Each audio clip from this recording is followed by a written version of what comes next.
अब यो सनकी, रुक जा, उसे मत मार। वो लोमड़ी नहीं बल्कि एक लड़की है। वीर ने अपना जादुई खंजर निकाला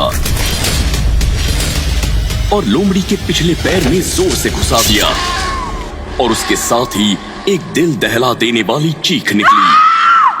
वो आवाज इतनी तेज थी कि पूरा जंगल कांप उठा और देखते ही देखते लोमड़ी एक सुंदर लड़की में बदल गई जिसका नाम अवनी शेरगिल था। उसके पैर से खून बह रहा था। अभी अंधा है क्या? दिखाई नहीं देता है कि शिकार करने के लिए लोमड़ी बनी हुई थी? मुझे माफ कर दो, मुझे लगा लोमड़ी है। पूरा टाइटन ग्रह जानता है कि अपनी शेरगिली लोमड़ी का भेष बदलती है। तुझे नहीं मालूम? मैं आज ही टाइटन ग्रह पे आया हूँ, मुझे कैसे पता होगा? अच्छे से जानती हूँ तुम जैसे बदमाश लड़कों को मौका चाहिए होता है लड़कियों को छूने का, उनके करीब आने का। तुम मुझे गलत समझ रही हो।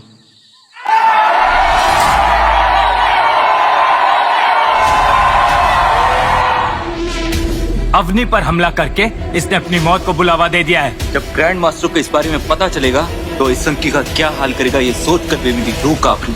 तभी घने जंगल में से किसी के दौड़ने की आवाज आई। सबकी निगाह जंगल की तरफ गई तो एक 25 साल का नौजवान जिसका शरीर बाहुबली से भी 2 गुना था, उसका हर एक कदम जमीन से धूल को उड़ाता चला आ रहा था। ऐसा लगता था जैसे संसार की सारी शक्ति उसके अंदर हो। उसकी आंखों में उबलता हुआ खून आसानी से देखा जा सकता था। क्या वो अपनी कोई परेशानी है क्या? सिर्फ थोड़ी सी चोट है, इसका मतलब ये नहीं कि तुम मेरे ऊपर जान से शुरू कर दो। अपनी डार्लिंग, गुस्सा क्यों होती हो?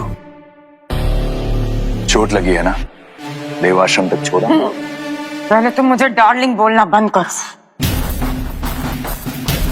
अपने आप भी जा सकते हो।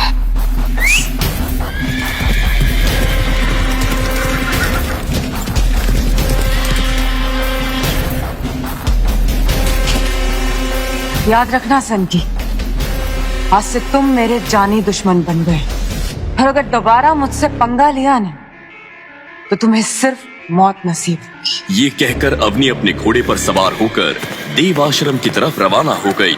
अब ग्रैंड मास्टर समेत सबकी नजर वीर की तरफ ही थी। वीर को समझ नहीं आ रहा था आखिर उसे क्या करना चाहिए। मार दिया जाए या छोड़ दिया जाए, बोल तेरे साथ क्या सुलूक किया जाए। मेरी बात पर विश्वास करो, मैंने जानबूझकर अपनी पर वार नहीं किया।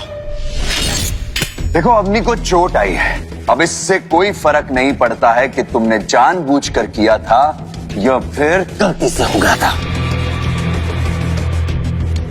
तुम्हें सजा तो मिलेगी। बताओ कौन सी सजा चाहिए? मुझे जाने दो, मैं विश्वास दिलाता हूँ कि आज के बाद कभी भी इस तरह की गलती नहीं करूंगा। मुझे माफ कर दो। मैंने तो तुमसे पूछा कि सजा क्या चाहिए, तुम तो माफी मांगने लगे। चलो तुम सब लोग बताओ कि इसको क्या सजा मिलनी चाहिए। जिस हाथ से इसने अवनी पर वार किया है उसके वही हाथ काट डालो। नहीं नहीं, ये बहुत छोटी सजा है इसके लिए। मैं तो कहता हूँ इसे नंगा करके चूहे वाले तहखाने में बंद कर देना चाहिए। क्यों ना इसे पेड़ से बांधकर इसकी आंखों में गरम लोहा घुसा दिया जाए। लेकिन तभी उनमें से एक आदमी ने ऐसा कुछ कहा जिसे सुनकर आसपास सन्नाटा छा गया। किसी ने भी इसकी उम्मीद नहीं की थी। मुझे लगता है हमें इसको माफ कर देना चाहिए। क्या बकवास कर रहे हो? जानते भी हो क्या कह रहे हो तुम? गुस्सा मत होइए, मेरा मतलब है हमें उसको माफ कर देना चाहिए, लेकिन इस सनकी को लड़ाई में पहले हराना पड़ेगा। वाह, क्या बढ़िया तरीका बताया। तो फिर तय रहा, अगर तूने कल हमारे 5 योद्धाओं को हरा दिया तो तुझे माफ कर देंगे, वरना नतीजा तो तू जानता है। सभी लोग जानते थे कि वीर लड़ाई करने के लिए मना करेगा क्योंकि उसे लड़ना तो दूर, खंजर भी ठीक से पकड़ना नहीं आता था। ऐसे में 5 लोगों से एक साथ कैसे लड़ेगा? तभी वीर ने कुछ ऐसा कहा जिसे सुनकर आसपास खड़े सभी लोगों के पैरों के नीचे से जमीन खिसक गई। मुझे चैलेंज मंजूर है।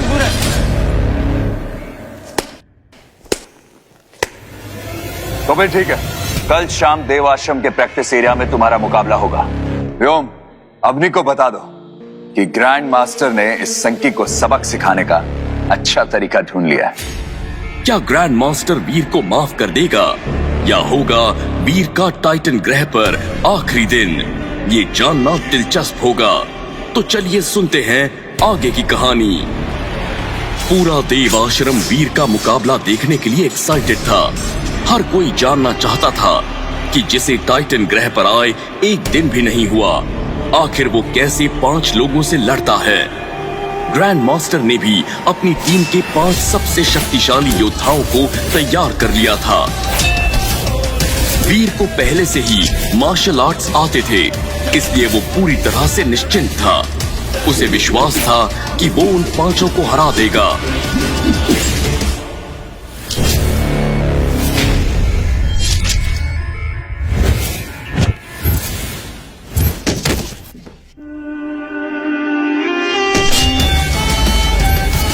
जब मुकाबला शुरू हुआ तो वीर उन 5 से लड़ने की कोशिश तो कर रहा था, पर लड़ नहीं पा रहा था।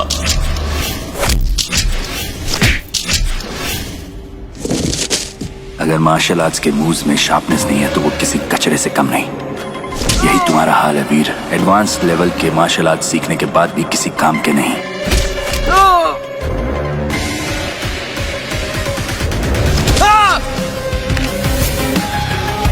सब लोग कान खोलकर सुन लो।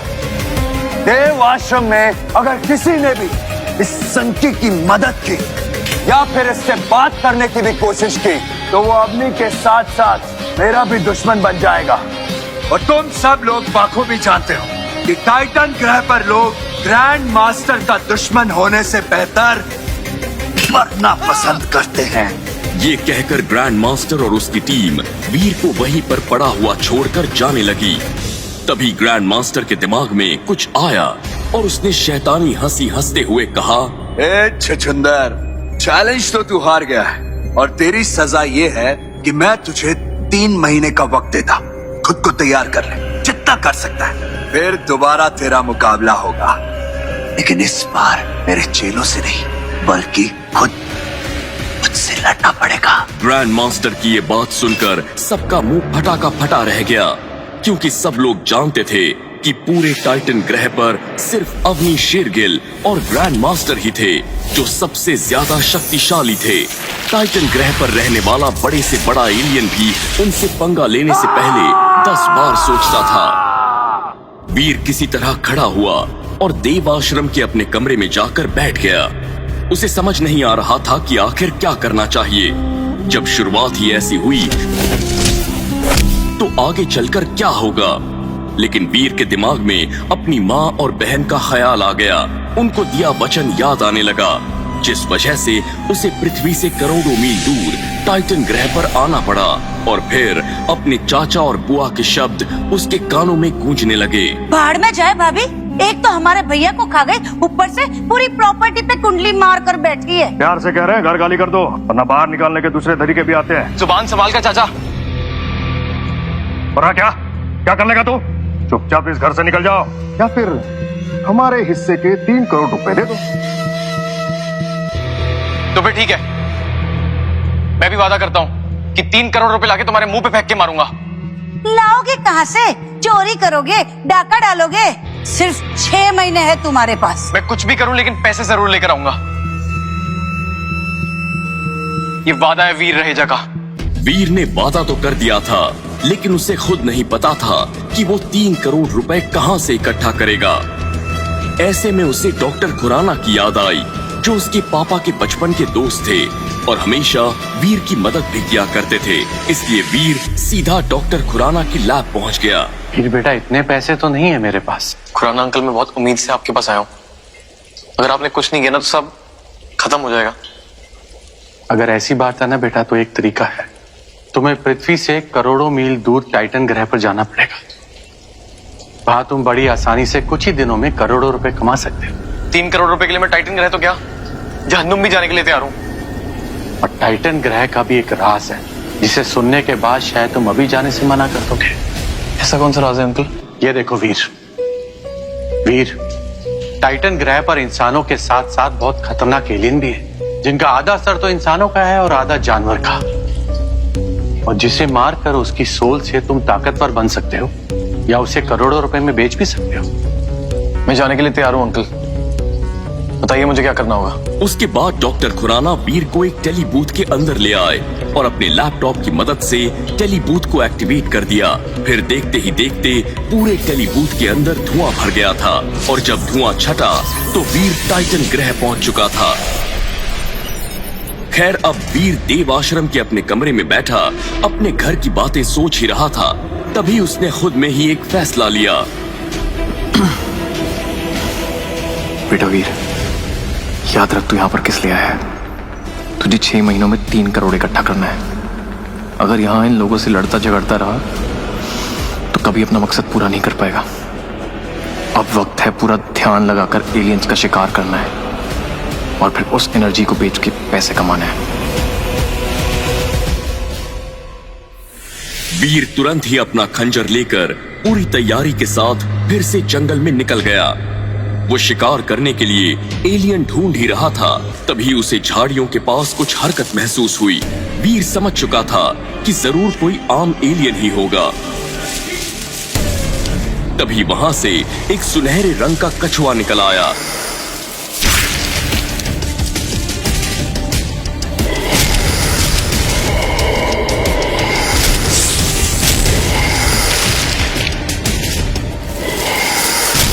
मुझे लगा था कोई आम एलियन होगा, ये तो बहुत ही खतरनाक है। इसे मारना तो दूर, इसका सामना करना ही बहुत मुश्किल है। इतने में उस सुनहरे कछुए ने वीर के ऊपर हमला कर दिया। वीर को लग रहा था जैसे आज उसकी मौत तय है, लेकिन तभी वीर ने अपनी पूरी जान लगाई और किसी तरह कछुए को खुद से दूर कर दिया और जान बचाने के लिए घने जंगल की ओर दौड़ लगानी शुरू कर दी। वीर तुरंत जाकर पेड़ के पीछे छिप गया। जितना आसान मैंने सोचा था आसान ही है नहीं, तो खुद मेरी जान खतरे में है। वीर ने जब अपनी आंखें बंद की तो उसकी आंखों के सामने अपनी माँ और बहन का रोता हुआ चेहरा आ गया। अपने लेना सही, लेकिन अपनी माँ और बहन के लिए मुझे लड़ना पड़ेगा और किसी भी तरह इस कछुए को मारना होगा। वीर के अंदर अचानक से ताकत आ गई थी।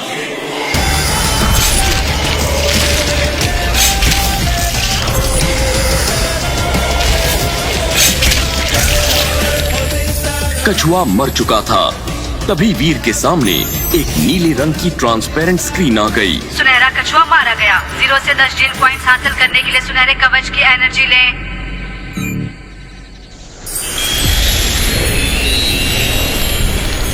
वीर ने जैसे ही उसकी एनर्जी ली, तभी एक दूसरी आवाज आई।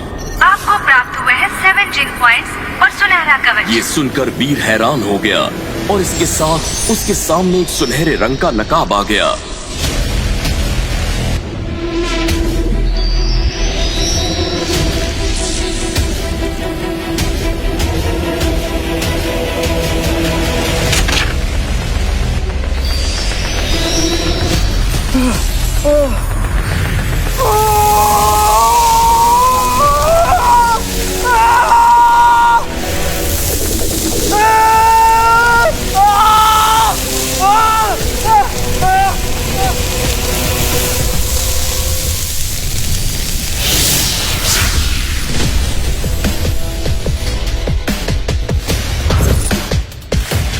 इसे पहनने के बाद वीर को खुद के अंदर ताकत महसूस हो रही थी। उसने अपनी ताकत चेक करने के लिए पूरी जान से एक पेड़ पर मुक्का मार दिया और तभी उस पेड़ में बड़ी सी दरार आ गई। ये देखकर वीर खुशी से झूम उठा। तभी उसे कछुए के शरीर में कुछ चमकता हुआ दिखाई दिया। वीर ने जाकर देखा तो एक ब्लैक रंग का क्रिस्टल था। लगता है आज मेरी किस्मत बहुत अच्छी है, पहला शिकार भी मिल गया और ब्लैक क्रिस्टल भी मिल गया। वीर को यकीन नहीं हो रहा था कि ये क्रिस्टल सच में काम करता है या नहीं, इसलिए वीर ने एक बिल्ली को पकड़कर उसे वो क्रिस्टल खिला दिया और देखते ही देखते बिल्ली का आकार भी बढ़ गया।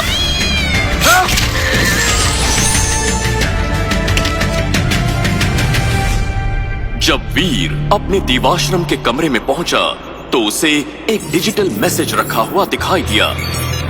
वीर, तुम्हें जल्द से जल्द वापस पृथ्वी ग्रह पर आना होगा। मेरे पास तुम्हारे लिए 2 बुरी खबरें हैं जिन्हें मैं यहाँ पर नहीं बता सकता। और याद रहे कि इस बारे में किसी को पता ना चले। वीर तुरंत ही टेलीपोर्ट की मदद से पृथ्वी ग्रह पहुंच गया था और डॉक्टर खुराना की लैब में खड़ा था। क्या हुआ खुराना अंकल, आपने मुझे इतनी जल्दी यहाँ क्यों बुलाया है और आप इतने परेशान क्यों दिख रहे हो? वीर, जो बात मैं तुझे बताने जा रहा हूँ हो सकता है उसको सुनकर तुम्हें सदमा लगे बेटा, और तुम्हारे लिए बात जानना बहुत जरूरी है। खुराना अंकल, ऐसा बोल के आप मुझे बहुत डरा रहे हो, प्लीज बताइए बात क्या है? बेटा, कल शाम को तुम्हारी माँ की तबीयत बहुत खराब हो गई थी। उन्हें जब एडमिट कराया हॉस्पिटल में तो डॉक्टर ने बताया कि उनको बहुत रेयर डिजीज है जिनकी तुरंत सर्जरी करनी पड़ेगी। उसके लिए बेटा कम से कम 1 करोड़ रुपए का खर्चा है। ये सुनकर वीर अंदर से टूट चुका था। उसे समझ नहीं आ रहा था कि आखिर उसे क्या करना चाहिए। तुम्हें टाइटन ग्रह पर 4 दिन हो चुके हैं, कुछ पैसे इकट्ठे हुए क्या? अभी तक एक फूटी कौड़ी भी नहीं जोड़ पाया हूं मैं, लेकिन आप टेंशन मत लीजिए खुराना अंकल, अब से मैं पूरा ध्यान लगाकर सिर्फ पैसे कमाऊंगा और माँ को भी कुछ नहीं होने दूंगा। शाबाश, मुझे तुमसे यही उम्मीद थी। पर एक बात का ध्यान रखना कि तुम्हारे पास सिर्फ 2 दिन है। अगर 2 दिन में पैसे हॉस्पिटल में जमा नहीं हुए तो तुम्हारी माँ की सर्जरी नहीं होगी। इस वक्त उनकी हालत बहुत ही क्रिटिकल है। उन्हें कुछ नहीं होगा अंकल। ये कहकर वीर टाइटन ग्रह जाने के लिए वापस टेलीबूथ की तरफ जाने लगा। वीर, तुम टेलीबूथ से टाइटन ग्रह नहीं जा सकते, तुम्हारी जान को खतरा है। ये सुनकर वीर के पैर वहीं पर जम गए। मेरी जान को खतरा है? मुझे कोई क्यों मारना चाहता है? मैंने तो किसी का कुछ बिगाड़ा भी नहीं है। ये दुनिया जितनी तुम्हें आसान नजर आ रही है ना, उतनी है नहीं। फिलहाल तुम्हारे लिए बस यही जानना जरूरी है कि तुम्हें सतर्क रहना पड़ेगा। लेकिन अगर मैं टेलीबूथ से टाइटन ग्रह नहीं जाऊंगा तो फिर कैसे जाऊंगा? मुझे भी वहां बहुत काम पूरे करने हैं। जानता हूं, तुम टाइटन ग्रह ट्रेन से जाओगे। ट्रेन से? ट्रेन भी टाइटन ग्रह जाती है? हाँ, और मैंने तुम्हारी टिकट भी करवा दी है। आधे घंटे में तुम्हारी ट्रेन है। ये कहकर डॉक्टर खुराना वीर को रेलवे स्टेशन की ओर ले गए।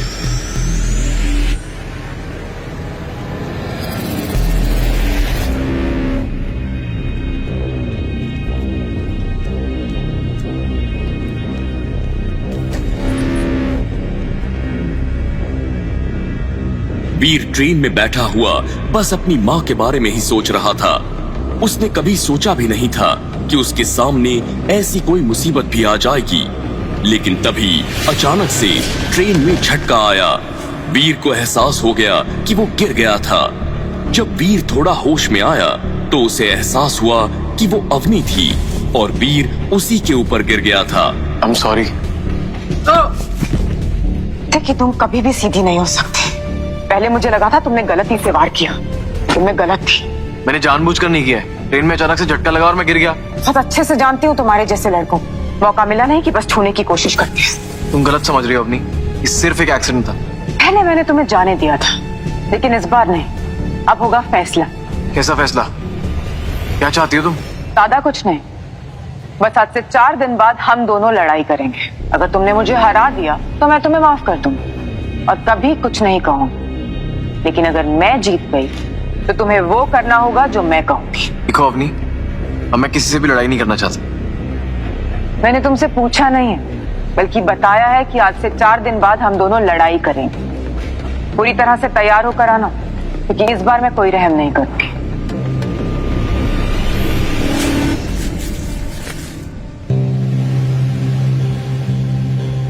आखिर ये सब हो क्या रहा है मेरे साथ? समझ नहीं आ रहा क्या करूं। इधर ग्रैंड मास्टर और अवनी मेरी जान के पीछे पड़े हैं और उधर मेरी माँ जिंदगी और मौत के बीच झूल रही है। सर्जरी के लिए पैसे इकट्ठा करने हैं, फिर चाचा को 3 करोड़ देकर घर भी वापस लेना है। इतना सब कुछ मैं कैसे करूंगा? वीर ने ठान लिया था कि अब चाहे उसे कुछ भी करना पड़े, वो पैसे इकट्ठा करके ही रहेगा।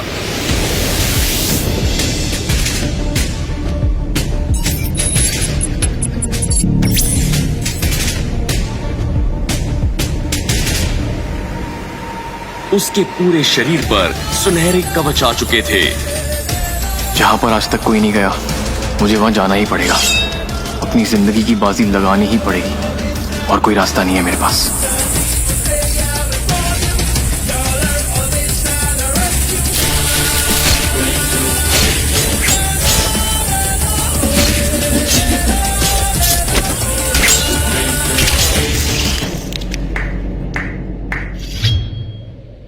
तुम इंसान हो या भगवान के भेजे फरिश्ते? अकेले ने इस सैकड़ों टिड्डों का सफाया कर दिया। मैं कोई फरिश्ता नहीं हूं, लेकिन हाँ, अगर मैं कुछ ठान लेता हूं तो उसे पूरा जरूर करता हूं। तुम फरिश्ते ही हो। जानते हो ना, टाइटन गे की सबसे बड़ी योद्धा अवनी शेरगिल और ग्रैंड मास्टर भी अकेले यहाँ शिकार पे नहीं आते, और तुमने अकेले नहीं यहाँ का सफाया कर दिया। देखो, मेरे पास वक्त बहुत कम है। तुम्हें मुझसे क्या काम है ये बताओ। तुम अकेले इतने सारे फुर्तीले टिड्डों के क्या करोगे? एक काम करो, तुम ये सारे टिड्डे मुझे बेच दो।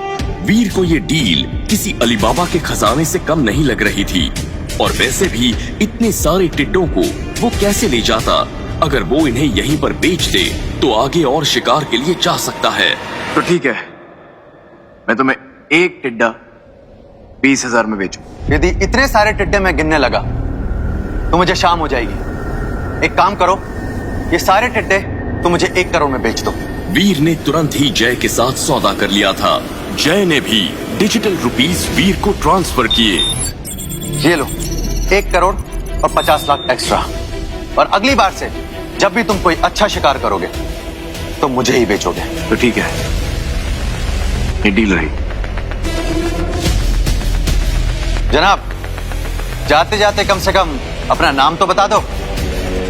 डॉलर, तुम मुझे डॉलर बुला सकते हो। इधर वीर अपने कमरे में बैठा था, वहीं दूसरी तरफ जय ने डॉलर के बारे में पूरे देव आश्रम में बता दिया था। हर कोई ये जानना चाहता था कि आखिर ये डॉलर है कौन, कहां से आया है, और अगर वो इतना ही ताकतवर है तो किसी ने उसे अब तक क्यों नहीं देखा? जय, मुझे सच सच बताओ, आखिर ये डॉलर है कौन और तुम इसे कैसे जानते हो? अवनी, मैं सच कह रहा हूँ। आज लौटते वक्त फुर्तीले टिड्डों के इलाके में पहली बार मिला था उससे मैं, और उसने सैकड़ों टिड्डों को एक साथ मार गिराया था। क्या कहा? सैकड़ों टिड्डों को अकेले ही? पर आज तक कभी भी कोई भी 5 टिड्डों से ऊपर नहीं मार पाया। इसलिए तो मैं हैरान रह गया अवनी, और उससे मैंने उन टिड्डों का सौदा कर लिया था। वो दिखता कैसा था? उसका पूरा शरीर सुनहरे रंग के कवच से ढका हुआ था, और उसके हाथ में एक मामूली सी खंजर थी। मामूली से खंजर से कोई कैसे टिड्डों का सफाया कर सकते? जरूर उसके अंदर कोई स्पेशल शक्तियां होंगी। बिल्कुल सही कहा अवनी, उसे देखकर कोई बता सकता है नहीं कि वो इतना बड़ा योद्धा होगा। तो फिर ठीक है, तुम मेरी मुलाकात डॉलर से करवा रहे हो। लेकिन अवनी, मैं उससे पहली बार मिला हूँ। मैं नहीं जानता कि वो कहाँ रहता है, कैसा दिखता है। मैं कुछ नहीं जानती जय। अगर तुमने मेरी मुलाकात डॉलर से नहीं करवाई तो याद रखना तुम्हारी मौत तय है। आखिर अवनी डॉलर से क्यों मिलना चाहती थी? क्या अवनी डॉलर से मिल पाएगी या वो चलेगी अपनी कोई चाल? जय को समझ नहीं आ रहा था आखिर वो डॉलर को कैसे ढूंढे, और अगर ढूंढ भी ले तो उसे अवनी से मिलवाने के लिए कैसे मनाए। यही सोचता हुआ जय अपने कमरे में आया, और उसे अपने कमरे में एक पार्सल मिला। जय ने अपना पार्सल खोला तो उसे उसके अंदर एक सोल बॉटल मिली। सोल बॉटल के साथ एक डिजिटल मैसेज भी था। जय बैठा और उसने डिजिटल मैसेज प्ले किया। मैं तुम्हें एक प्राइमरी एलियन की एनर्जी भेज रहा हूँ। तो ये हुआ हिसाब बराबर उन 50 लाख रुपयों का जो तुमने मुझे एडवांस दिए थे। मेरे पास तुम्हारे लिए इससे भी अच्छी चीज है। अगर लेना चाहो तो कल शाम 5 बजे 2 करोड़ रुपए लेकर पश्चिमी पहाड़ी पर आ जाना। और याद रहे, किसी को अपने साथ मत लाना, वरना मैं तुम्हारे साथ डील नहीं करूंगा। उससे अगले दिन का इंतजार नहीं हो रहा था। वो सोच रहा था कि अगर अभी प्राइमरी एलियन की एनर्जी दी है तो जरूर अब उसके पास म्यूटेंट या सीक्रेट ब्लड एलियन की एनर्जी होगी। इसलिए वो अगले दिन वक्त से पहले ही पश्चिमी पहाड़ पर पहुंच चुका था। थोड़ी देर इंतजार करने के बाद जब जय को कोई नहीं दिखाई दिया तो वो वापस जाने लगा। कहाँ जा रहे हो जय? डील नहीं करनी क्या? क्या डॉलर? मुझे लगा कि तुम आओगे नहीं। डॉलर जो एक बार बोलता है वो जरूर करता है।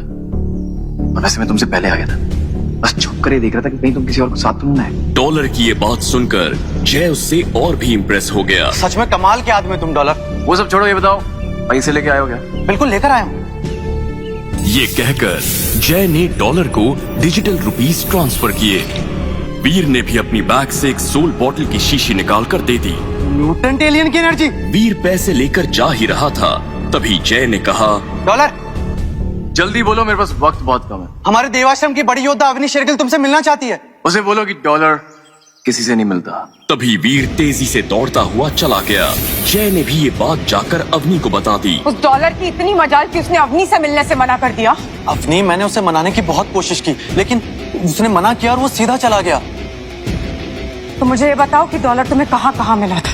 अब तक मैं जितनी बार उससे मिला हूँ, या तो वो जगह खतरनाक होती है या फिर वो वहां से निकलकर किसी और खतरनाक जगह की तरफ निकल जाता है। इसका मतलब है कि उसे खतरों से खेलने में मजा आता है।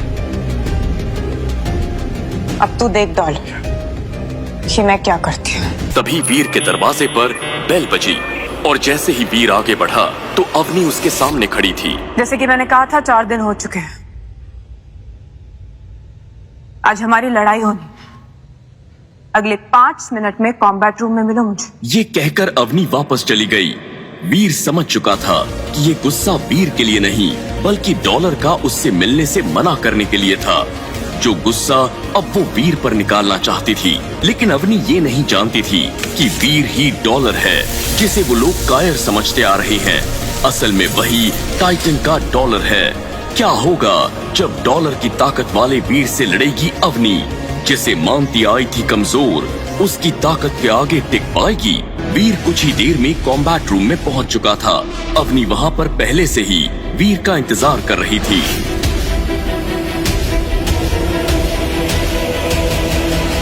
तो जैसे कि तय हुआ था, अगर तुमने मुझे हरा दिया तो मैं तुम्हें माफ कर दूंगी, लेकिन अगर तुम हार गए तो तुम्हें वो करना पड़ेगा जो मैं तुमसे कहूंगी।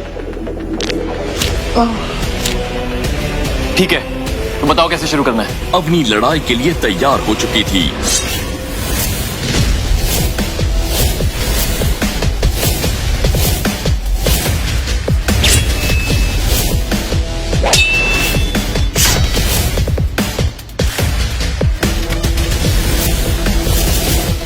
जैसे ही वीर ने वार किया तो अवनी उसे झेल नहीं पाई और धड़ाम से जमीन पर गिर गई। उसे यकीन नहीं हो रहा था कि इस कमजोर से वीर के अंदर इतनी ताकत कहां से आ गई। क्या हुआ? मैंने ज्यादा तेज मार दिया क्या? सॉरी, मुझसे गलती हो गई। नहीं, तुमने बिल्कुल सही किया। चलो दोबारा वार करते हैं।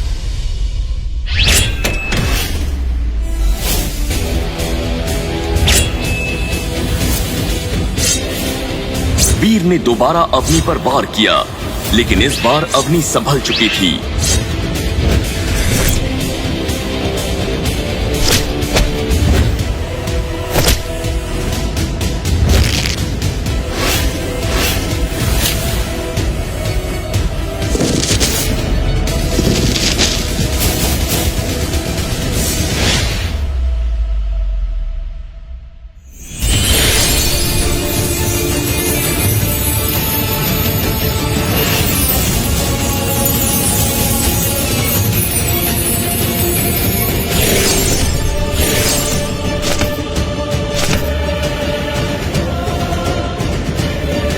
काफी देर लड़ाई होने के बाद भी कोई नतीजा नहीं निकला, इसलिए उन्होंने तय किया कि अगले महीने वो फिर से लड़ेंगे।